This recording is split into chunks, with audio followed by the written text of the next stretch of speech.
আরেকবার আমরা কথা বলছিলাম এতক্ষণ যে রাজনীতিকে আমরা ফ্যাসিবাদ মুক্ত করতে চাই এবং সেটা প্রত্যেকটি রাজনৈতিক দলের অংশগ্রহণ করতে হবে, মানুষের অংশগ্রহণ করতে হবে। এবং লাস্ট গণ অধিকার পরিষদের যিনি বলেছেন যে আমাদের ভেতর থেকে ফ্যাসিবাদ বের করতে হবে এবং এটার একমাত্র উপায় হচ্ছে আমাদের নৈতিক পরিবর্তন এবং ল অ্যান্ড অর্ডার। যাই হোক, আমরা এখন যে বিষয়টি কথা বলতে চাচ্ছি এটি হচ্ছে আমাদের আবেগের একটি বিষয়, আমাদের বিবেকের একটি বিষয়, সেটি হচ্ছে সাগরণী। দর্শকবৃন্দ, যে জিনিসটি আপনারা জানেন এবং এটি আর এক্সপ্লেইন করতে হবে না যে মেঘের কথা, সে অনেক বড় হয়ে গেছে এখন, ছোট্ট মেঘ। সাগরণীকে কি কারণে হত্যা করা হয়েছিল সেটাও আমরা জানি, হয়তো দেয়ার ইজ নো এভিডেন্স আমরা ফলো করে বলতে পারি এই কারণে। বাট এটাও আমরা জানি সাহারা খাতুন বলেছিলেন 48 ঘন্টার মধ্যে, তৎকালীন স্বরাষ্ট্রমন্ত্রী সাহারা খাতুন হত্যাকারীকে গ্রেফতার করতে। দুই হচ্ছে যে থলের বিড়াল বের হয়ে আসবে, থলের অর্থাৎ গোপন নথিপত্র বের হয়ে চলে আসবে, এই কারণেই সাগরণীর হত্যাকারীকে গ্রেফতার করা হয়। আমরা এটাও জানি যে ইকবাল সোবহান চৌধুরীর নেতৃত্বে তখন আন্দোলন হয়েছিল, আমাদেরই একজন কলিগ ছিলেন তিনি, ওনাকে ডেকে নিয়ে তখন অ্যাডভাইজার করা হয়েছিল তৎকালীন প্রধানমন্ত্রীর, এবং তিনি আর কথা বলেননি। আমাদের দোষ, এটা স্বীকার করি। কিন্তু কেন সাগররুনিকে হত্যা করা হয়েছে, কেন এর সঠিক বিচার এখনো হয়নি। আগামীকালকে কিন্তু আপনি সাংবাদিক, আপনি সমাজের কথা বলেন, আপনি দেশের কথা বলেন, আপনাকেও সাগররুনির মতন কেটে টুকরো টুকরো করা হবে যদি আজকে এইভাবে সাগররুনির বিচার না করা, হত্যার বিচার না করা হয়। আমি প্রথমে যাচ্ছি সাইদ বাকি আপনার কাছে এই বিষয় বলার জন্য, প্লিজ। ধন্যবাদ ফারুক ভাই আমাকে আবার সময় দেওয়ার জন্যে। আমি সাগরণী টপিকে যাওয়ার আগে আমি বিরতভাবে আমার কাছে দুটো কোশ্চেন ছিল আগের পর্বে, এটা একটু আমি দর্শককে অ্যাড্রেস করতে চাই। সেটা হচ্ছে, এক নম্বর হচ্ছে প্রশ্ন করেছেন যে বর্তমানে বাংলাদেশে অনেক বড় বড় পলিটিক্যাল দল রয়েছে, বিএনপি, জামাত, আওয়ামী লীগ, এর মধ্য থেকে আমরা কিভাবে লেভেল প্লেইং ফিল্ড তৈরি করবো অ্যাজ এ নতুন পার্টি হিসেবে। দ্বিতীয় প্রশ্ন করেছেন যে জামাত ইসলামী ফ্যাসিস্ট দল কিনা। প্রথম প্রশ্নের ব্যাপারে যেটা আমরা বলতে চাই সেটা হচ্ছে, দর্শক আপনাকে প্রথমে আমি ধন্যবাদ জানাতে চাই একটি জনগুরুত্বপূর্ণ প্রশ্ন করার জন্য। প্রথম কথা হচ্ছে যে বাংলাদেশে এত দল থাকতে, বাংলাদেশের মানে আমরা যখন দল করেছি তখন প্রায় 40-এর উপরে নিবন্ধিত দল ছিল, তারপরেও কেন একটা পলিটিক্যাল পার্টি করার প্রয়োজন হলো। তো আমরা যেটা বলেছি যে দেখেন, বাংলাদেশে প্রত্যেকটি পলিটিক্যাল পার্টি যারা তৈরি হয়েছে, স্পেশালি পরে যারা তৈরি হয়েছে, হয়তো ক্ষমতার দ্বন্দ্ব ছিল বা একটা নির্দিষ্ট কোনো মতাদর্শ ছিল, এর মধ্য থেকে তারা পার্টিগুলো তৈরি হয়েছে। আমরা যে পার্টি করেছি, আমাদের পার্টির যে বক্তব্য সেটা হচ্ছে যে আমরা বাংলাদেশকে একটি কল্যাণ রাষ্ট্র করতে চাই, সেখানে আমাদের ৭১-এর মুক্তিযুদ্ধ এবং মহান ধর্ম ইসলাম নিয়ে কোনো বিতর্ক থাকবে না, এগুলো হবে আমাদের ঐক্যের প্রতীক। দ্বিতীয় যে কথাটা আমরা বলছি যে রাজনীতিতে যদি প্রফেশনালিজম না থাকে তাহলে ভালো মানুষদের, সৎ মানুষদের রাজনীতিতে অংশগ্রহণ করাটা বা অংশগ্রহণ করে সক্রিয় থাকাটা ডিফিকাল্ট হয়ে যায়। যেটা আমরা লক্ষ্য করেছি প্রচলিত রাজনৈতিক দলগুলোতে, যে অভিযোগ থাকে যে মনোনয়ন বাণিজ্য হয়, এরপরে পকেট কমিটি হয় এবং নানাবিধ অভিযোগ থাকে, অথবা যিনি ঊর্ধ্বতন নেতা থাকেন তার ইচ্ছাতেই অধস্থন আমিররা নির্বাচিত হয়। হ্যাঁ, তো এই জন্যেই আমরা একটা নতুন দল করেছি, যে দলে একটা ডেমোক্রেটিক প্র্যাকটিস থাকবে, প্র্যাকটিসের মাধ্যমে যারা নেতৃত্ব নির্বাচিত হবে এবং তারাই কিন্তু বাংলাদেশে নেতৃত্ব দিবে। এবং আমাদের টার্গেট হচ্ছে, বাংলাদেশে বর্তমানে প্রায় 4 কোটি তরুণ ভোটার রয়েছে যারা কোনো দলের প্রতি অন্ধ নন। সুতরাং আমরা মনে করি আমাদের ম্যানিফেস্টো, আমাদের যেই কনস্টিটিউশন যেটা আমরা করেছি, একটা মিনিট জাস্ট আমাকে শেষ করতে হবে, 30 সেকেন্ডে বলি যে আমাদের অন্যতম পার্ট হচ্ছে যিনি দলের চেয়ারম্যান থাকবেন উনি একই সাথে সরকারের প্রধান হতে পারবেন না, এবং কোনো চেয়ারম্যান পরপর 3 বারের বেশি, অর্থাৎ মোট 9 বছরের বেশি চেয়ারম্যান থাকতে পারবেন না। এটা হচ্ছে আমাদের কনস্টিটিউশন। অর্থাৎ এই কনস্টিটিউশনের মাধ্যমে যে কেউ বাংলাদেশের নাগরিক দলের মধ্যে প্রতিদ্বন্দ্বিতা করে আমাদের পার্টির চেয়ারম্যান হওয়ার সুযোগ আছে, রাজনীতি নেতৃত্বের সুযোগ আছে। দ্বিতীয় প্রশ্ন যে করেছেন জামাত ইসলামী ফ্যাসিস্ট দল কিনা, আমি জামাত ইসলামের প্রতিনিধিত্ব করছি না, সুতরাং যারা জামায়াত নেতা তাদেরকেই এই প্রশ্নটা করা উচিত হবে।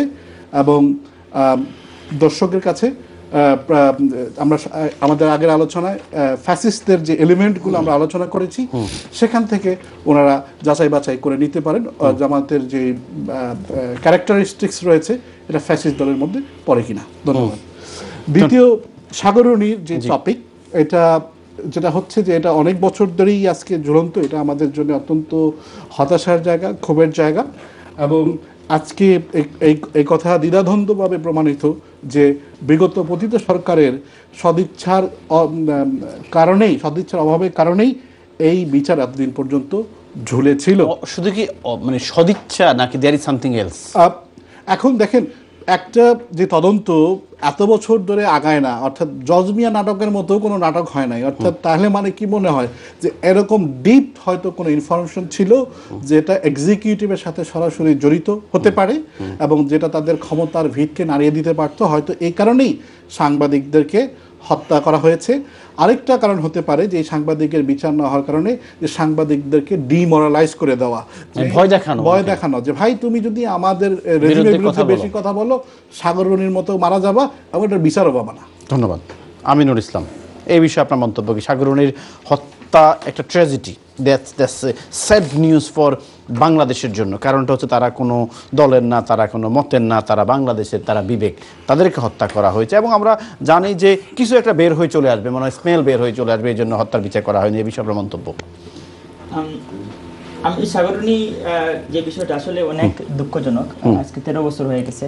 আমরা জানি 13 বছর আগে এই দিনেই আসলে সাগরণীকে হত্যা করা হয়েছিল এবং সবচেয়ে দুঃখজনক যে বিষয়টা হচ্ছে 115 বার বিচারের জন্য সময় পরিবর্তন করা হয়েছে, যেটা একটা দেশের জাস্টিসের দিক দিয়ে কোনোভাবে সমর্থনযোগ্য না। এই আসলে হত্যাকাণ্ডের মাধ্যমে একটা মেসেজ দেওয়া হয়েছে clearly, if you stand against us you will be in same position. So এইটা আসলে আমাদের জন্য খুবই দুঃখজনক। অ্যাট দ্য সেম টাইম আমরা আসলে ভুলে গেছি, মানে বিশেষ করে এই সাগরণী হত্যার মাধ্যমে সরকার বুলিয়ে দিতে সক্ষম হয়েছে যে সাংবাদিক হচ্ছে একটা জাতির বিবেক। সাংবাদিকরা একটা জাতির কোন জায়গায় সমস্যা এটা তুলে ধরবে। আমরা দেখেছি কিভাবে শেখ হাসিনা যখন পালিয়ে যায়, এর আগেও কিন্তু সাংবাদিক সম্মেলন হয়েছে, এখানে কিন্তু শেখ হাসিনার কি গুণগান আমরা দেখেছি কিভাবে সাংবাদিকরা উল্লাস করতেছে, লাশের উপর দিয়ে উল্লাস করতেছে। এটা আসলে এটা আমি বলবো দলীয় সাংবাদিক, ইয়েস, আমরা বলবো এটা ওয়ান অফ দ্য রিজন সাগরণী হত্যার মাধ্যমে ওদেরকে আমরা শেখ হাসিনা ফ্যাসিজমের আওতায় নিয়ে আসতে পারছে এবং আমাদের জাতির বিবেককে আমাদের বিবেকহীন করে ফেলছে। তো আমরা আশা করব বর্তমান সরকার খুব দ্রুত এর একটা সুষ্ঠু সমাধানের দিকে যাবে এবং আমরা এই হত্যাকাণ্ডের। আপনার কি মনে হয় আসলে, ধরেন আমি শুধু বিচার চাচ্ছি না, আমি বিচারটা তো একটা লোক মেরে ফেলছে, মারা গেছে, তার ছেলে কয়েকদিন পরে বিয়ে করবে, বাট অন্তর্নিহিত কারণটা কি এটাকে আপনি ধারণা করতে পারেন? আসলে গ্যাস করে কোনো উত্তর দেওয়াটা আসলে মনে হয় না ঠিক হবে। What is the reason? আমার কাছে যেটা মনে হয় বা ব্যক্তিগতভাবে আমি যেটা মনে করি, আমার কাছে যেটা মনে হয় বাংলাদেশের কোনো গুরুত্বপূর্ণ নথিপত্র ওদের কাছে গেছে, অথবা আমাদের বা জানি 2008 সালে একটা বিডিআর বিদ্রোহ যেটা বলে এটা ভয়ঙ্কর হত্যাকাণ্ড, এর কোনো প্রমাণ ওদের কাছে চলে যেতে পারে। উই ক্যানট আমরা এক্স্যাক্টলি বলতে পারি না, বি 100% শিওর, বাট আমরা ধারণা করছি এরকম কিছু হতে পারে। এটা হতে পারে একটা কারণ। এছাড়া অনেক কারণ হতে পারে, ইলিয়াস আলী গুম হয়েছে, আইটেম পরে গুম হয়েছে, এরকম আরো কিছু কারণ সামথিং ইম্পর্টেন্ট যেটা হচ্ছে দেশের জন্য খুবই বা বিশেষ করে ফেসিজমের জন্য খুবই ক্ষতিকর হতে পারতো, এজন্য হয়তো এই কাজটা করা হয়েছে। ধন্যবাদ। আমি আজম আলী সাহেব, তখন তো আপনার ক্ষমতায় ছিলেন, আমরা কোনো সময় ক্ষমতায় ছিলেন, এমপিও ছিলেন, মন্ত্রীও ছিলেন, আমরা কোনো সময় ক্ষমতা ছিলাম, এমপিও ছিলেন, মন্ত্রীও ছিলেন। আপনি এমপি মন্ত্রী ছিলেন না জাতীয় পার্টি গত 15 বছরে? আমরা এমপিও ছিলাম না, মন্ত্রীও। বিশেষ দূত ছিল এরশাদ সাহেব, প্রধানমন্ত্রী। এরশাদ সাহেব বলেছে আমি তো জানি না, আমার নাম দিয়া রাখছে, আমার তো কোনো কাজ নাই। ও তো উনি তখন সরাইয়ের জন্য মিডিয়াতে বলে নাই কেন? তো সেই ইলেকশনে হসপিটাল উনি তো মিডিয়াতে আসে বলে নাই যে শেখ হাসিনা আমার নাম জোর করে দিয়েছে, আমি সরাইতে চাই, বলে নাই তো? এরশাদা বলে তো আমি সুস্থ মানুষ, আমাকে নিয়ে ক্রিকেট খেলা। ওরে বাবা, আরে আপনাদের মন্ত্রী কয়জন হয়েছে বলেন তো? আপনাদের কোন মন্ত্রী নেই। এরশাদা বারবার বলেছে। এরশাদ সাহেবের ভাই কি পর্যটন মন্ত্রী কে ছিল? বিমান মন্ত্রী কে ছিল? না, ওইটা তো 2009 বা তখন কি সাগরণী বিচার করছে? আমরা মহাজোটে ছিলাম, ওইটা মহাজোট করেছিলেন। মন্ত্রী ছিল উনি। সাগরণীর হত্যার বিচার করেন নাই কেন? না, সেই সময় সরকার শেষ হয়ে গেল। কি শেষ হয়ে গেল? যত বাদ দিয়ে জিএম কাদের সাহেব বাদ দিলেই না। কবে বাদ দিছে? কতদিন? 2 দিন ছিল, 2 ঘন্টা ছিল, 4 ঘন্টা ছিল? না, ও তো 3 থেকে 4 বছর আছে। তো 4 বছরে কি বিচার করা যাইতো না? ওই চিরাং ইউনিভার্সিটি কুমিল্লা থেকে চলে গেছে 2 ঘন্টার না, মধ্যে। 2 জন, এটা পুরা সরকার তো তাদের নিয়ন্ত্রণে। এখন কার নিয়ন্ত্রণে? এই যে সরকারের নিয়ন্ত্রণে। কোন সরকারের নিয়ন্ত্রণে? তৎকালীন সময় তো আওয়ামী লীগ সরকার। তো আপনারা কি ছিলেন? আমরা তো ওইটা কি ছিলেন বলেন? সেই সময় আমরা মহাজোটের সদস্য ছিলাম। মানে কি মন্ত্রী ছিলেন না?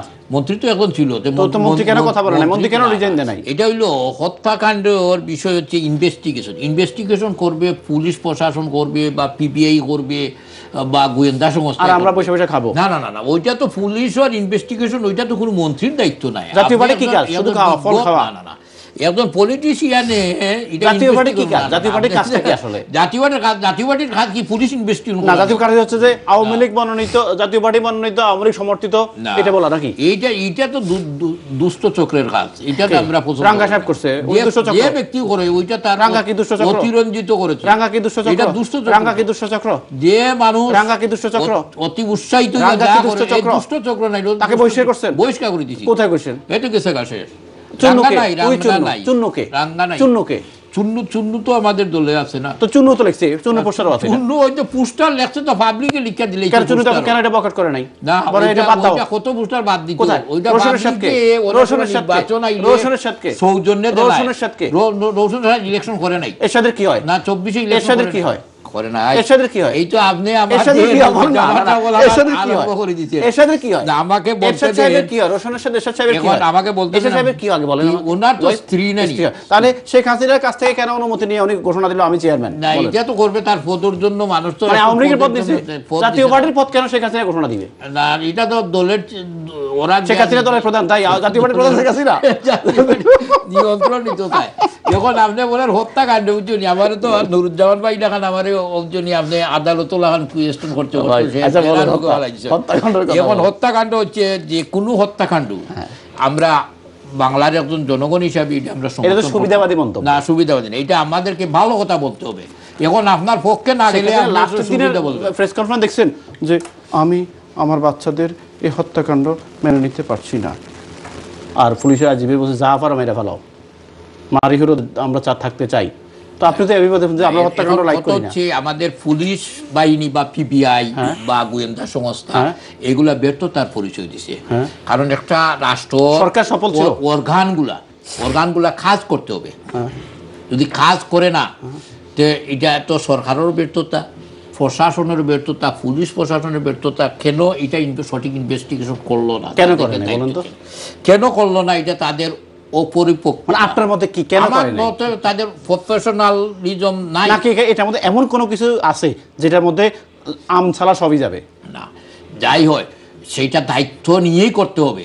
আপনার আমও যাও, ছালাও যাও, গেলে যদি প্রধানমন্ত্রী ধরা খাই যায়, তখন প্রধানমন্ত্রী ধরা খেলে যে ইনভেস্টিগেশন অফিসার, আপনি এই দেশে দেখেন ইনভেস্টিগেশন করে যদি যে ব্যক্তি হোক সে ইনভেস্টিগেশন করবে, তার চাকরি থাকুক আর যাক। তো করে না, বাংলাদেশও করে নাই কেন? তো আপনারা কথা বলেন, বাংলাদেশও এটা করে নাই কেন? এটা শুধু প্রশাসনের ব্যর্থতা, আপনাদেরও ব্যর্থতা। আমরা ব্যর্থতা কি? আমরা কি পুলিশ নি? তো আপনারা কথা বলেন, জাতীয় পার্টি জনগণের কথা বলে, আমরা বলবো যে কোনো হত্যাকাণ্ড আমরা ওই জনগণের কথা বলবো যে জনগণ আমাদেরকে সুবিধা দেবে। এটা কাম্য নয়। জনগণের জানমালের নিরাপত্তা দেওয়া সরকার, পুলিশ, পিবিআই, গোয়েন্দা বিভাগ সবর দায়িত্ব। আর জাতীয় পার্টি শুধুমাত্র কি সাংবাদিক হত্যা নয়, সাধারণ পাবলিকের হত্যার সমর্থন আমরা করতে পারি না।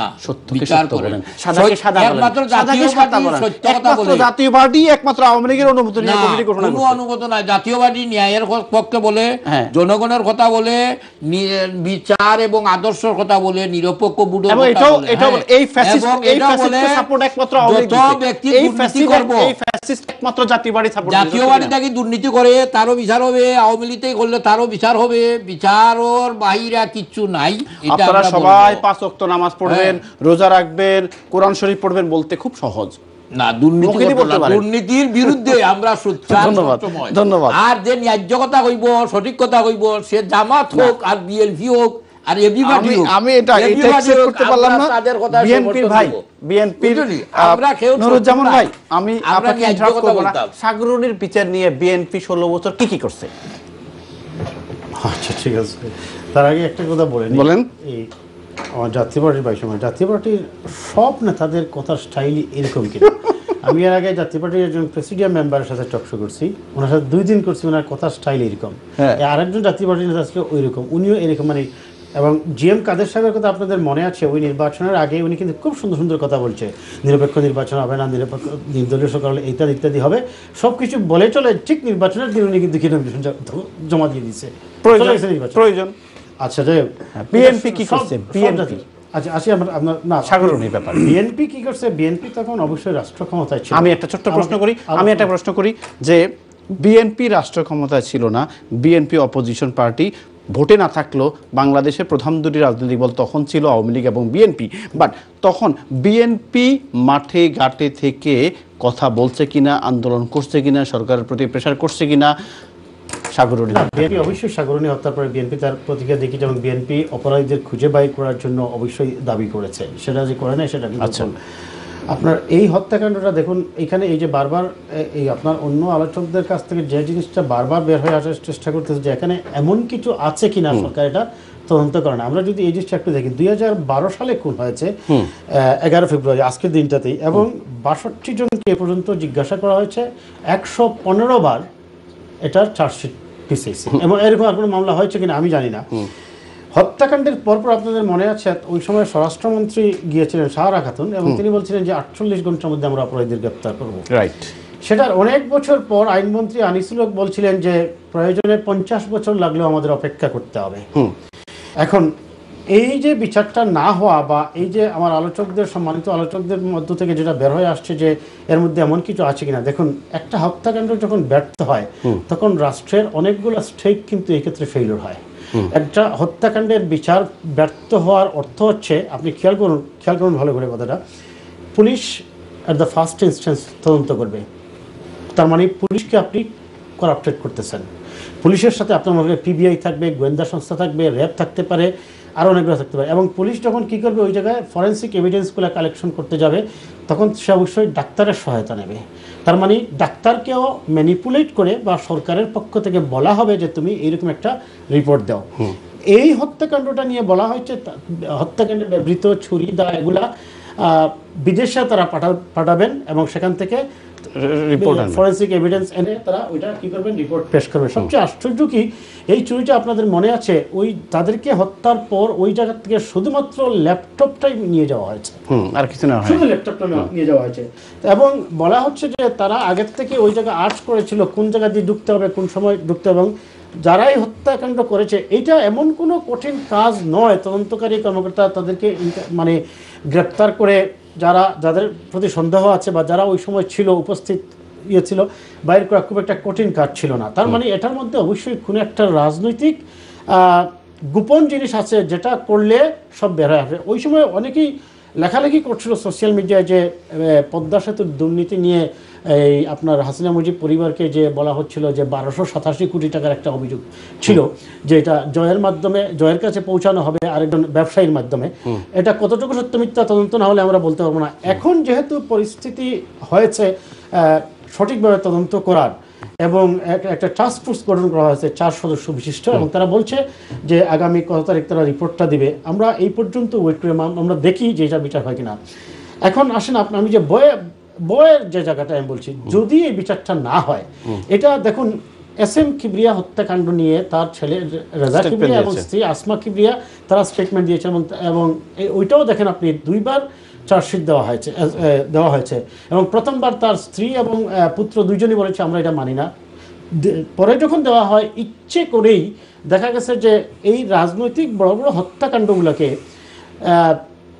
মৌরুলা সবসময় হয়েছে, হত্যাকাণ্ডগুলোকে বিচার না করে এটাতে কিভাবে রাজনীতিকে জড়িয়ে এটাতে রাজনৈতিক ফায়দা হাসিল করা যায়, এই জন্যই হচ্ছে কি এই ধরনের বড় বড় এবং খুব ভয়ানক হত্যাকাণ্ডগুলো হচ্ছে।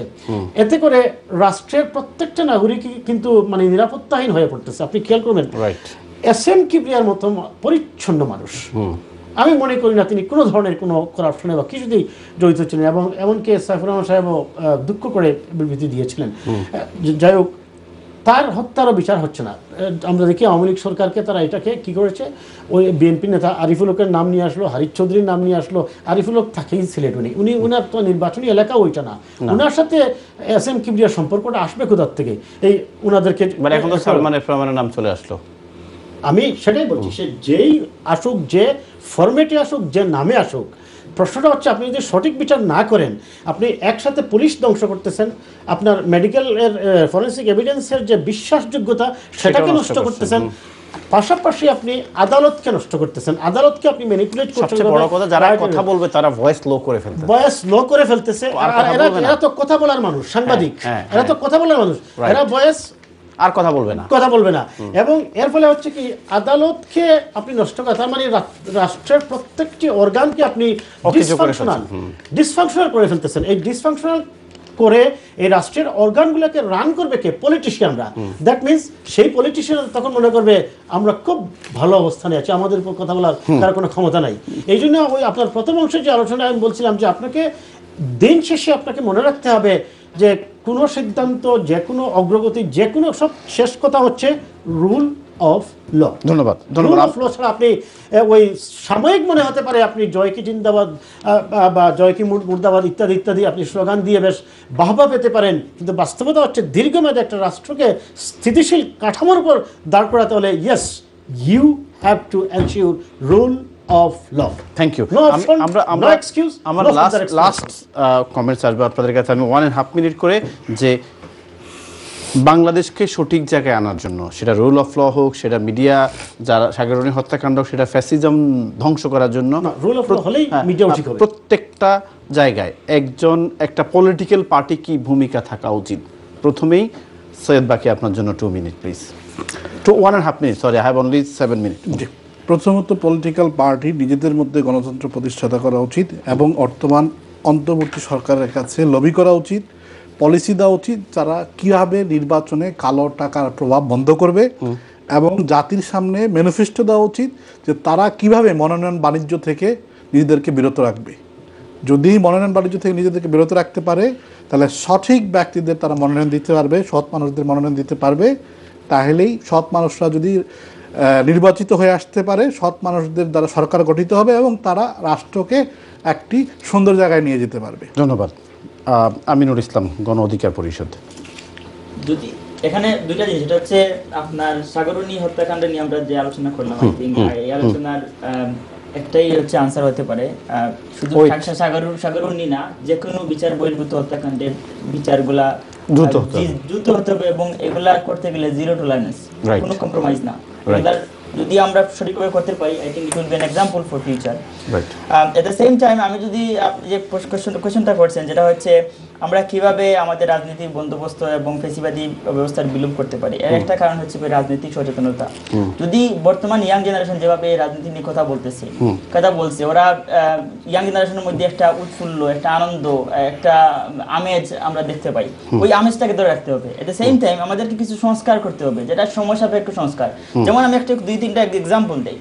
যেমন একটা সংসদীয় আসনে যখন একজন প্রার্থীর সর্বোচ্চ বাজেট থাকে 25 লাখ টাকা, এর বেশি ওনারা ব্যবহার করতে পারেন না। কিন্তু কোনো একজন প্রার্থী বলতে পারবেন না ওনারা 25 লাখ টাকা খরচ করেন, কোটি কোটি টাকা খরচ করেন। এগুলো কালো টাকা, এগুলো বন্ধ করে দেন। এগুলো হচ্ছে কালো টাকা, এগুলো কালো টাকা হচ্ছে দুর্নীতি করে। এই টাকাগুলো খরচ করতে গিয়ে ওনারা দুর্নীতি করে, টেন্ডারবাজি করে, ওনারা বিভিন্ন খারাপ কাজে লিপ্ত হয়। সো এইগুলো বন্ধ করতে হবে। তারপরে যেটা হচ্ছে, প্রতিটা আসনে আমাদেরকে পলিসি মেকার তৈরি করতে হবে। We don't need volunteer, we don't need leaders, we need policy maker, যারা পলিসি তৈরি করবে দেশের কল্যাণের জন্য, বিদেশিদের কল্যাণের জন্য, বৈদেশিক কূটনীতিক সংস্কার করবে, বিভিন্ন পলিসি তৈরি করবে, যার কারণে সামাজিক, অর্থনৈতিক এবং আমাদের সামগ্রিক পরিবর্তন চলে আসবে। এর পাশাপাশি আমাদের সবচেয়ে বড় জিনিসটা হচ্ছে, আমাদের রাজনীতিবিদরে এই মুহূর্তে জাতীয় ঐক্য বিকল্প নাই। জাতীয় ঐক্য না হইলে এরকম কোনো ধরনের সংস্কার আসলে সম্ভব নাই। ধন্যবাদ। ইয়েস, আজমা সাহেব, জাতীয় পার্টি, 1.5 মিনিট আপনার জন্য। রাজনীতিকে কিভাবে সংস্কার, ধন্যবাদ। রাজনৈতিক বাংলাদেশ শান্তিপ্রিয় করতে হলে প্রথমে শুধু রাজনৈতিক বিদলের উপরে দোষটা পাইলেই তো না, চরিত্র ঠিক করতে হবে, আমাদের জনগণকেও ঠিক করতে হবে। জনগণ ভোট আসলে টাকার পিছনে দৌড়াইতে পারবে না, টাকাওয়ালা ক্যান্ডিডেটের পিছনে দৌড়াইয়া সময় নষ্ট করিয়া এই যে টাকা টুকা খাইয়া ভোট দেওয়া যাবে না, এবং কোনো ক্যান্ডিডেট নির্বাচনী এলাকায় বড় মিছিল মিটিং করিয়া টাকা টুকা বিতরণ করতে পারবে না। চরিত্র ঠিক করতে হবে এক। 2 নম্বর হচ্ছে বাংলাদেশে শান্তি ফিরিয়ে আনতে হলে আইনকে হাতে তুলে নেওয়া যাবে না। কোনো ব্যক্তি বিশেষ গোষ্ঠীর শক্তি পেশি শক্তি প্রয়োগ করতে পারবে না। আইন নিজস্ব গতিতে চলতে হবে, আইন এবং আদালতকে সম্মান প্রদর্শন করতে হবে। কোনো ধরনের এই যে আইন হাতে তুলে নেওয়া এবং জ্বালাও পুড়াবে বিশ্বাসী নেই। আমরা চাই শান্তিপূর্ণ সহ অবস্থান, আইনের শাসন প্রতিষ্ঠিত হোক, ন্যায় বিচার প্রতিষ্ঠিত হোক, ঘুষ দুর্নীতি এবং চরিত্রবান মানুষ হিসাবে গড়ুক, এবং রাজনীতিবিদ চরিত্রবান থাকুক। চরিত্র ঠিক না হওয়া পর্যন্ত দেশে শান্তি ফিরে আসবে না। ধন্যবাদ মিস্টার আজম আলী সাহেব। নুরুজ্জামান সাহেব, আপনার জন্য 1.5 minute please. Half minute 1.5 minute. 1.5, আচ্ছা ঠিক আছে। আমি ওই ভাইয়ের মতো বলবো, আমি যে পার্টি ডেমোক্রেসি আগে ঠিক করতে হবে দলের ভিতরে, বিকজ দিন শেষে পলিটিশিয়ানরাই রাষ্ট্র পরিচালনা করবে। তা ওইখান থেকেই যদি আপনার যদি দুর্নীতি মুক্ত হয়ে না আসেন, সঠিক মানুষ যদি নির্বাচিত হয়ে না হয়ে আসেন, তারা রাষ্ট্র পরিচালনা করতে বারবার ব্যর্থ হবেন। দ্বিতীয়ত হচ্ছে, আমরা খুব সুন্দরভাবে আলোচনা করতেই পারি, এবং আমরা আলোচনায় বসে আমরা প্রায়ই দেখি যে মোটিভেশনের কথা বলা হয়। দেখুন, মোটিভেশনটা আপনি কাকে করবেন? মোটিভেশন তো করবেন আপনি যারা বুঝে না, আইন বুঝে না বা আইন জানে না। এই বাংলাদেশের প্রেক্ষাপটে তো দুর্নীতি করে না আপনার সেই হতদরিদ্র গ্রামের গরিব কৃষক গনি মিয়া, কিংবা সেই গরিব জেলের জব্বার মিয়া, কিংবা সেই হতদরিদ্র দিনমজুর রহিমা খাতুন, আসিয়া খাতুন, ফুলবানু বেগম, মমতাজ বেগম, কমলা সুন্দরী দুর্নীতি করে না। দুর্নীতি কারা করে? আপনার আমার মতো এরকম যাদের নামের আগে যে পিএইচডি ডিগ্রি আছে, যারা কোটি কোটি টাকার মালিক, যাদের বিএমডব্লিউ মার্সিডিজ না হলে আভিজাত্য পরিপূর্ণতা পায় না, এরাই দুর্নীতি করে। তাহলে এদেরকে আপনি দুর্নীতি থেকে রোধ করতে হলে আপনি যদি মোটিভেশন করেন, আমি আপনাকে একটা ছোট উদাহরণ দিই। আপনি do you believe that the president of People's Republic of Bangladesh Mister Abdul Hamid need motivation? Because Abdul Hamid sahib তো সব জ্ঞানে বুঝে শুনেই সেই লক্ষ্মীপুরের আবু তাহেরের ছেলেকে 2টা মামলা একটা ফাঁসির আদেশ হয়েছিল, মাফ করে দিয়েছিলেন। ফরিদপুরের সেই যুবলীগের নেতাকে তিনি মাফ করে দিয়েছিলেন, বলেছেন তার মানসিক রোগ হয়ে গেছে, সে বিকারগ্রস্ত হয়ে গেছে, তাকে তো আর ফাঁসি দেওয়া যায় না। অথচ তিনি মুক্ত করে দেওয়ার 6 দিন পরে সেই ফরিদপুরে সেই যুবলীগের নেতা, যুবলীগের একটা সবাই গিয়ে বক্তব্য দিয়েছে। So do you believe that Abdul Hamid need motivation? এই জন্য আমি উদাহরণটা এই জন্য নিয়ে আসলাম। আপনি শিক্ষিত মানুষকে আপনি যখন আমাকে বুঝাতে আসবেন, আমি বলবো, you Mister Ataullah Farooq, how you will motivate me? Do you believe that I don't understand about the rule of law and the rule of law and order? তাই না? আপনি মোটিভেট করবেন দেশের যে মানুষ আইন বুঝে না, কিন্তু আমাদের দেশে তো ওই গরিব মানুষগুলো দুর্নীতি করে না। তাহলে এই যে যারা আইন বুঝে জেনে শুনেই, এবং যত বড় শিক্ষিত, বাংলাদেশে একটা প্রবাদ আছে, সে তত বড় দুর্নীতিবাজ, ব্যাপারটা এরকম হয়ে গেছে। তাহলে আপনি তাদের হাত পা কীভাবে বাঁধতে হবে?